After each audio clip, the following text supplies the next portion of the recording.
அனைவருக்கும் வணக்கம். பாகம் 2. அமிர்தமும் ஆழகால விஷமும். தேவர்களும் அசுரர்களும் போரிட்டனர். இந்திரன் முதலான தேவர்கள் தனது சக்தியை இழந்ததாக எண்ணினார்கள். மந்திர மலையில் உள்ள அமிர்தத்தை குடித்தால் நல்ல தீர்வு கிடைக்கும் என்று கூறினார். இந்திரனோ அமிர்தத்தை எடுக்க அசுரர்களையும் அழைத்து கொண்டு வந்தார். பார்க்கடலை கடைய அங்குள்ள வாசுகி பாம்பை பயன்படுத்தினர். அமிர்தத்தை எடுக்க தேவர்கள் ஒரு பக்கமும் அசுரர்கள் ஒரு பக்கமும் இழுத்தார்கள். மலை உள்ளே சென்றது. அதை கண்ட திருமால் கூர்ம அவதாரம் எடுத்து கடலின் அடியில் சென்றார். மலையை தாங்கி நின்றார். தேவர்களும் அசுரர்களும் இன்னும் வேகமாக இழுத்தார்கள். அவர்கள் வேகமாக இழுத்ததால் வாசுகி பாம்பால் வலி தாங்க முடியாமல் ஆழகால விஷத்தை உள்ளே செலுத்தியது. நடந்த அனைத்தையும் ஈசனிடம் கூறினார்கள். ஈசனும் அவ்விடத்திற்கு தேவர்களுடன் வந்தார். அங்கிருந்த ஆழகால விஷத்தை பார்த்த ஈசன் அதை எடுத்து உடனே குடித்தார். அந்த ஆழகால விஷத்தின் வீரியத்தை ஈசனாலும் தாங்கிக் கொள்ள முடியவில்லை.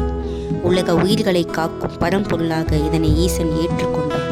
தேவர்களும் அசுரர்களும் சிவபெருமானை வணங்கினார்கள். அமிர்தமும் தேவர்களுக்கு கிடைத்தது.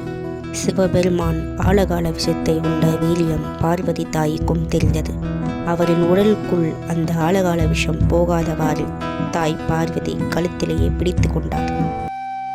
ஆழகால விஷத்தை ஈசன் உண்டதால் திருநீலகண்டர் என்ற பெயரும் அவருக்கு வந்தது. ஆழகால விஷத்தை உண்ட ஈசன் இன்று உறங்கினால் அது ஆபத்து என்று அறிந்த தேவர்கள் ஈசனை விழிக்க வைக்க இசைக்கருவிகளை எழுப்பி ஓம் நமச்சிவாய என்ற பஞ்சாட்சர மந்திரம் கூறி அன்று முழுவதும் ஈசனை உறங்காதுவாறு பார்த்து கொண்டனர். பார்க்கடலை கடைந்த போது அமிர்தம் உட்பட 14 பொருட்கள் கிடைத்ததாக கூறப்படுகின்றது. கற்பக விருட்சம், பசு, சங்கு, தாய் லட்சுமி முதலானவை 14 பொருளில் மிக முக்கியமானவைகள் இவைகள்.